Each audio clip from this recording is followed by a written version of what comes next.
Oke baik, Assalamualaikum warahmatullahi wabarakatuh. Bapak ibu guru yang terhormat, jumpa lagi di channel Guru Abad 21, channelnya para guru Indonesia, konsisten menyampaikan info valid, komitmen melawan berita hoax.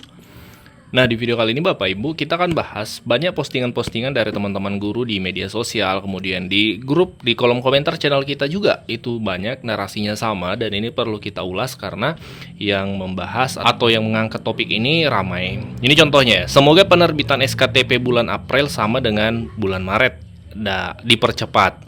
Kemudian ada komentar, ada postingan, untuk bulan April dipercepat pencairan TPG-nya apa tidak ya? Kemudian semoga pencairan TPG bulan April dipercepat. Dan terakhir ini kita ambil contohnya, menyatakan apakah mungkin TPG April bisa cair secepat bulan Maret Bapak Ibu? Semoga aja. Nah, ini semua pertanyaan-pertanyaan ya terkait TPG dan SKTP bulan April, apakah dipercepat, kemudian pencairannya dipercepat ya, seperti itu. Nah, terkait hal ini mari kita bedah, mari kita ulas berdasarkan data Bapak Ibu dan regulasi, bukan sebatas spekulasi. Nah, Bapak Ibu, ada beberapa hal yang sudah kami rangkum. Yang pertama, TPG bulan Januari Februari itu cair di akhir bulan. Ini berdasarkan fakta ya. Kemudian TPG bulan Maret kemarin itu cair di tengah bulan. Nah, dalam konteks ini betul dipercepat. Kenapa? Karena di bulan Maret itu ada libur lebaran dan cuti bersama, dan itu tanggalnya di tanggal-tanggal penting proses verifikasi validasi. Nah, seperti itu. Jadi dari kementerian mengambil inisiatif dipercepat. Nah, pertanyaannya kemudian adalah bulan April seperti apa? Apakah akan sama Januari, Februari, atau Maret? Mari kita ulas Bapak Ibu. Untuk informasi TPG bulan April hingga hari ini, ada beberapa ya. Yang pertama, di bulan April ini sudah terbit Juknis baru TPG 2026 Permendikdasmen nomor 10 tahun 2026. Ini Juknis yang mengatur tentang TPG 2026. Idealnya sih ini harusnya terbit di sebelum 2026 ya, tapi sudah berjalan 3 bulan baru rilis Juknisnya. Tapi mungkin satu dan lain hal sehingga Juknisnya baru terbit nih dari kementerian. Tapi intinya TPG per bulan itu sudah mulai berjalan sejak Januari Bapak Ibu. Kemudian dalam konteks Juknis baru tersebut, itu tertulis tanggal-tanggal tahapan realisasi TPG setiap bulan. Itu ada tanggalnya, berbeda dengan Juknis-Juknis sebelumnya itu hanya mengatur triwulanan ya, per bulan, bulan ini, bulan sekian. Nah, ini di Juknis baru itu ditentukan tanggal-tanggalnya, disebutkan bahkan ada reaksi paling lambat tanggal sekian dan seterusnya. Kemudian yang ketiga, sebentar kita akan cek ya tanggalnya Bapak Ibu. Kemudian yang ketiga, sebelum Juknis ini terbit, yang guru-guru ketahui adalah penerbitan SKTP itu kan tanggal 15 sampai 19 ya. Itu tanggal Januari Februari seperti itu ya. Kecuali bulan Maret ya, karena memang ada konteks khusus ya sehingga dipercepat. Kita bahasakan yang normalnya itu adalah Januari Februari, itu terbit SKTP tanggal 15 sampai 19 Januari Februari. Kemudian setelah Juknis baru ya terbit ini Bapak Ibu, setelah Juknis baru terbit, tertera penetapan penerima TPG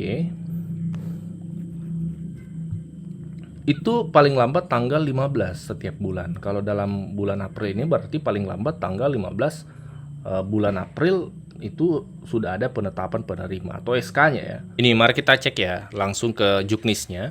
Peraturan Menteri Pendidikan nomor 10 tahun 2026, ini Juknis TPG, TKG, dan Tamsil untuk ASN. Sementara untuk teman-teman non-ASN itu di Peraturan Sekretaris Jenderal nomor 2 tahun 2026.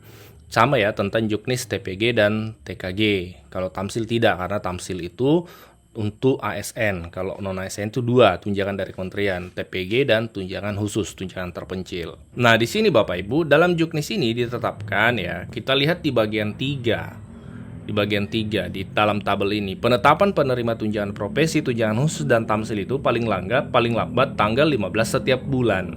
Nah, ini yang kami maksud tadi. Kalau di sini disebutkan tanggalnya paling lambat tanggal 15 setiap bulan. Kalau kita compare, bandingkan dengan Januari Februari, maka penerbitan ini, penetapan SKTP ini lebih cepat Bapak Ibu.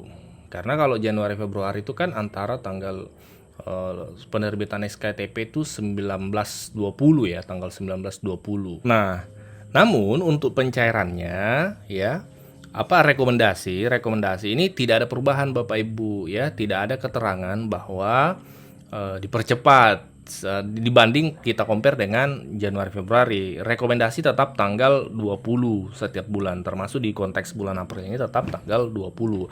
Artinya pencairan itu tetap di atas tanggal 20 Bapak Ibu, dan ini sama ya dengan Januari Februari. Jadi kalau kita simpulkan berdasarkan regulasi ini, kalau kita bandingkan dengan Januari Februari, yang dipercepat itu adalah penetapan penerima atau SKTP-nya.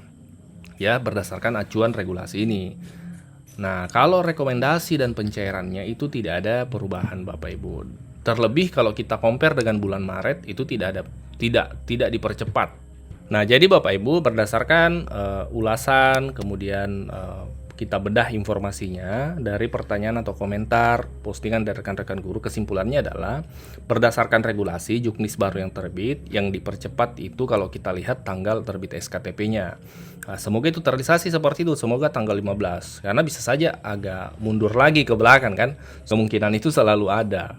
Tapi sekali lagi acuan kita berdasarkan juknis tadi itu tanggal 15. Memang itu kalau kita lihat Januari Februari itu dipercepat. Tapi kalau pencairannya itu tidak ada perubahan Bapak Ibu. Cair di akhir bulan seperti itu. Jadi apakah dipercepat seperti bulan Maret cairnya? Kalau konteks saat ini berdasarkan regulasi jawabannya tidak. Karena pencairan berdasarkan juknis tetap di atas tanggal 20. Nah, dalam juknis baru ini Bapak Ibu ada beberapa syarat wajib nih yang harus dipenuhi oleh guru-guru penerima tunjangan sertifikasi, tunjangan khusus maupun tamsil. Sudahkah Bapak Ibu mengetahui syarat-syarat ini? Jika belum, let's check it out. Mari kita cek sama-sama. Untuk persyaratan ya Bapak Ibu, tunjangan profesi ini kalau kita lihat tidak ada perubahan sepertinya. Yang pertama sertifikat pendidik tentunya, kemudian berstatus guru ASN di bawah kementerian, karena ini juknis ASN sekali lagi. Untuk non ASN itu terpisah juknisnya ya. Kemudian mengajar pada satuan pendidikan, kemudian yang terdaftar di Dapodik, memiliki NRG, kemudian melaksanakan tugas mengajar, membimbing murid, kemudian mengajar di kelas sesuai dengan jumlah murid dalam satu rombel, memenuhi beban kerja ya 24 JP Bapak Ibu dalam sepekan, kemudian tidak sebagai pegawai tetap instansi. Jadi kalau kita lihat ini tidak ada perubahan. Namun persyaratan melaksanakan tugas mengajar dan membimbing murid di kelas itu dikecualikan untuk kepala sekolah dan guru pendidikan khusus pada ULD. Sebelum lanjut, kami menyampaikan kabar baik bahwa telah rilis produk digital terbaru kami, yaitu 200 template PowerPoint siap pakai untuk guru. Guru-guru kan sering tuh butuh PowerPoint untuk memaparkan materi di kelas. Namun kadang bingung karena PowerPoint-nya kurang menarik, flat, dan tidak variatif. Nah, 200 template PowerPoint siap pakai ini akan membantu guru-guru sehingga Bapak Ibu tidak perlu mendesain dari awal, sudah ada template-nya, tinggal Bapak Ibu sesuaikan. Ini cocok untuk semua jenjang ya, mulai dari TK, SD, SMP, SMA, sederajat Bapak Ibu. Jadi Bapak Ibu cuma sekali beli bisa dipakai seterusnya sampai Bapak Ibu pensiun. Jadi silahkan dipesan 200 template PowerPoint siap pakai untuk guru ini di nomor WA admin kami 0823 1332 0383. Sementara untuk tunjangan khusus Bapak Ibu, tunjangan terpencil itu syarat-syaratnya berstatus guru ASN, karena lagi-lagi ini juknis ASN, juknis non ASN itu terpisah. Kemudian memiliki NUPTK, kemudian mengajar di sekolah yang terdata di Dapodik, melaksanakan tugas mengajar ya di daerah khusus dengan ketentuan perundang-undangan yang dibuktikan dengan surat keputusan mengajar, memenuhi beban kerja. Ya, kemudian tunjangan khusus ini besarannya 1 kali gaji pokok sama dengan tunjangan profesi guru. Kalau untuk tambahan penghasilan, yaitu untuk guru-guru ASN yang belum sertifikasi Bapak Ibu, itu tetap mendapatkan tamsil ya, besarannya kalau kita lihat di sini 250.000 per bulan Bapak Ibu. Jadi dia juga tetap akan cair per bulan. Nah, ini juga perlu kita pahami di pasal 19, dalam hal terdapat kekurangan pembayaran tunjangan profesi pada tahun sebelumnya, kekurangan pembayaran didasarkan pada surat keputusan kurang bayar yang diterbitkan oleh pusat. Jadi tetap dibayarkan dengan skema kurang bayar atau carry over Bapak Ibu. Sebelum lanjut, kami menyampaikan kabar baik bahwa telah rilis produk digital terbaru kami, yaitu 200 template PowerPoint siap pakai untuk guru. Guru-guru kan sering tuh butuh PowerPoint untuk memaparkan materi di kelas. Namun kadang bingung karena PowerPoint-nya kurang menarik, flat, dan tidak variatif. Nah, 200 template PowerPoint siap pakai ini akan membantu guru-guru sehingga Bapak Ibu tidak perlu mendesain dari awal, sudah ada template-nya, tinggal Bapak Ibu sesuaikan. Ini cocok untuk semua jenjang ya, mulai dari TK, SD, SMP, SMA, sederajat Bapak Ibu. Jadi Bapak Ibu cuma sekali beli bisa dipakai seterusnya sampai Bapak Ibu pensiun. Jadi silahkan dipesan 200 template PowerPoint siap pakai untuk guru ini di nomor WA admin kami 0823 1332 0383.